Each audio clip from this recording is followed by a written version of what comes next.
আজকের এই ভিডিওটা অতি গুরুত্বপূর্ণ। দেখা মাত্র প্রত্যেকটা বাংলাদেশী নাগরিক এটা ভিডিওটা শেয়ার করে দিবেন, কারণ আমি যে তথ্যগুলো দিচ্ছি। শুভ সন্ধ্যা বন্ধুরা, আপনাদের জন্য খুব গুরুত্বপূর্ণ দুটো খবর নিয়ে চলে এলাম। এমনিতে তো খবর সারাদিন আসছেই, তবে এই খবর দুটো একটু অন্যরকম। বাংলাদেশের আকাশ ব্যবহার করে পাকিস্তানি ফাইটার জেট কি ভারতে আক্রমণ চালাবে, এই বিষয় নিয়ে কিছু তথ্য উঠে এসছে, আপনাদের সঙ্গে আলোচনা করব। তবে শুরুতে আমরা চলে যাব অন্য একটি ভিডিওতে, এবং সে ভিডিওটা আসছে বা এসেছে ইরান থেকে। এই যে ভিডিওতে দেখতে পাচ্ছেন একটা বিরাট বড় ব্লাস্ট হলো। এই ব্লাস্ট এখনো পর্যন্ত মনে করা হচ্ছে যে হয়তো ইসরায়েল করিয়েছে। খুব গুরুত্বপূর্ণ একটা চুক্তি আজকে ইরানের সঙ্গে হওয়ার কথা ছিল আমেরিকার, সেটা পারমাণবিক চুক্তি। আর সেই একই দিনে এই যে ব্লাস্ট, সেই ব্লাস্টটা কিন্তু ঘটে যাওয়া ওয়াকিবহাল মহল মনে করছে এর মধ্যে সাবোটাজ রয়েছে এবং ইসরায়েলের দিকে আঙুল উঠছে। আপনাদের জানিয়ে রাখি, বলা হচ্ছে যে একটি অয়েল ট্যাঙ্কারেও বিস্ফোরণ হয়েছে এবং এর যা ফলাফল দাঁড়িয়েছে তাতে এখনো পর্যন্ত অফিসিয়ালি যা খবর পাওয়া গেছে তাতে 4 জন নিহত এবং 500 জনের উপরে আহত, আর নিহতের সংখ্যা বাড়তে পারে। খুব গুরুত্বপূর্ণ ব্যাপার। আমাদের এই এশিয়া জোনে কিন্তু অনেক রকম ঘটনা ঘটছে এই কয়েকটা দিনে। জানিয়ে রাখি বাংলাদেশের বিষয়ে যেই খবরটা উঠে এসছে সেটা অনেকগুলো বড় বড় পেপারে আমি দেখলাম এবং কিছু কিছু বড় চ্যানেলও দেখেছি। একটা তার মধ্যে কাটিং নিয়ে আপনাদের শোনাই বিষয়টা কি ছেপেছে। একটি পেপার লিখছে, টান টান উত্তেজনা, যুদ্ধ যুদ্ধ হাওয়া বইছে। পেহেলগাঁওয়ের জঙ্গি হামলার পর ভারত পাকিস্তানের মধ্যে টানাপোড়েন চরমে পৌঁছেছে। এই আবহেই বড় খবর, তলে তলে বাংলাদেশের সঙ্গে হাত মেলাচ্ছে পাকিস্তান। বাংলাদেশকে ব্যবহার করে ভারতে হামলা চালানোর পরিকল্পনা করছে পাক বাহিনী। গোয়েন্দা সূত্রে খবর, ভারতকে দেখে যুদ্ধ জিগির তুলছে পাকিস্তানও। ভারতকে বিপাকে ফেলতে বাংলাদেশের আকাশ পথ ব্যবহার করেও হামলা চালাতে পারে পাকিস্তান। গোপনেই এই পরিকল্পনা ছকা হয়েছে। সেখানে সীমান্ত সেনা বাড়ানো হয়েছে, নৌসেনা ও বায়ুসেনাও তৎপর। সেখানেই পাকিস্তান পড়শি দেশের সাহায্য নিয়ে ভারতে হামলা চালানোর পরিকল্পনা করছে। সূত্রের খবর, পশ্চিমবঙ্গ, অসম, ত্রিপুরা এই অঞ্চল বা জোনকে নিশানা করে হামলা চালাতে পারে পাকিস্তান। ভারতের পশ্চিমাঞ্চল যেমন রাজস্থান সীমান্ত এবং উত্তরে জম্মু কাশ্মীর জোনে গুলি চালাতে পারে। সেখানেই পূর্ব ভারত জোনে ফাইটার জেট দিয়ে হামলা করতে পারে পাকিস্তান। সেখানেই বাংলাদেশের সাহায্যের প্রসঙ্গ আসছে।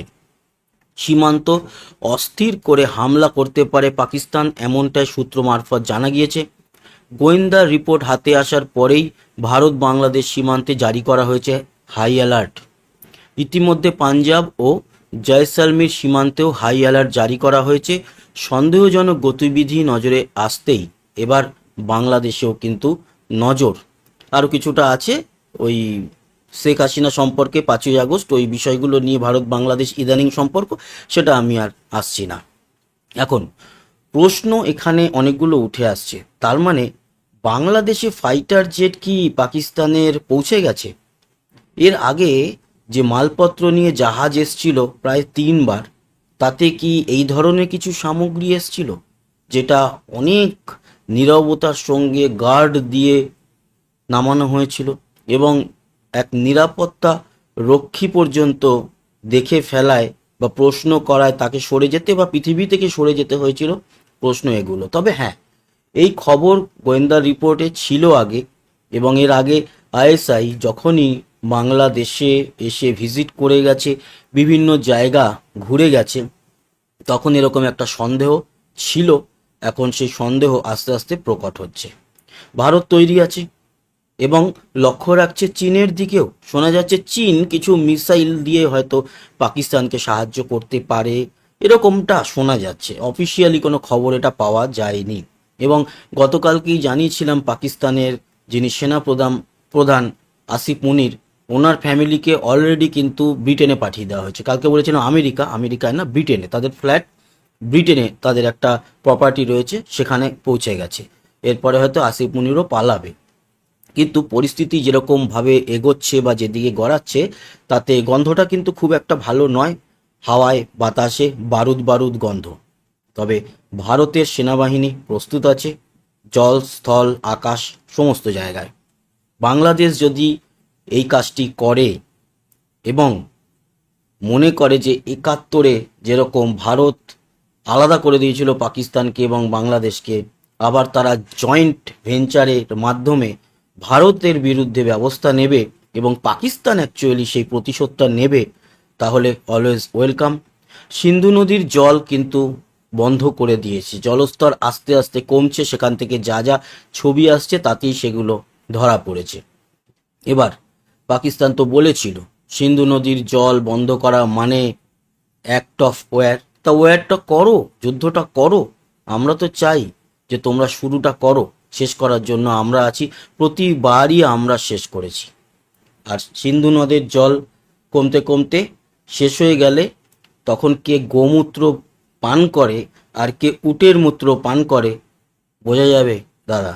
আর একটা কথা বলি, টি ওয়াজ ফ্যান্টাস্টিক না, আমাদেরও একটা আছে জবাব। ৯৩,০০০ লোককে, সেনাকে আমরা যখন আটকে রেখেছিলাম, তখন টি ওয়াজ ফ্যান্টাস্টিক নয়, ব্রেকফাস্ট, টি, লাঞ্চ, ডিনার সমস্তটাই কিন্তু ফ্যান্টাস্টিক ছিল।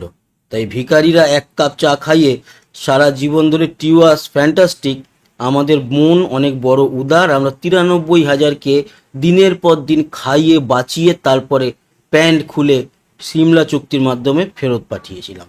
ওকে, next time tea was fantastic বলার আগে একবার মনে করে নিও যে আমাদের ৯৩,০০০ সৈন্যকে ভারত যখন আটকে রেখেছিল, আমাদের মানে তাদের, পাকিস্তান এবং পূর্ব পাকিস্তানের, তো তাদের সমস্ত কিছুই কিন্তু ফ্যান্টাস্টিক ছিল। আবার সেই ফ্যান্টাস্টিক হওয়ার সময় চলে এসছে। এবার কত হাজার হবে জানি না, ভবিষ্যৎ কথা বলবে। ভালো থাকবেন, সুস্থ থাকবেন। যাদের গায়ে জ্বালা ধরছে তাদের জন্য ভিডিও বানানো। এবং জ্বালা পোড়া যদি নাই করে, তাহলে আমাদের বার্নলগুলো বিক্রি হবে কি করে? যদিও পাকিস্তানে আর বার্নল পাওয়া যাবে না, পাকিস্তান তো ব্যবসা বন্ধ করে দিয়েছে। এই যে এত বার্নল, সেগুলো আমরা বাংলাদেশে পাঠাবো। বাংলাদেশের সঙ্গেও তো হলে মানে বন্ধ হবে ব্যবসা। আমরা বর্ডারে দাঁড়িয়ে দাঁড়িয়ে বার্নলের প্যাকেট ছুঁড়ে ছুঁড়ে তারের ওপারে পাঠিয়ে দেবো, নিয়ে লাগিয়ে নিও, কারণ জ্বালা পোড়া অনেকটা বাড়বে আগামী দিনে। ভালো থাকবেন, আবার রাতের দিকে দেখা হচ্ছে খবরাখবর নিয়ে। ততক্ষণের মতো টাটা।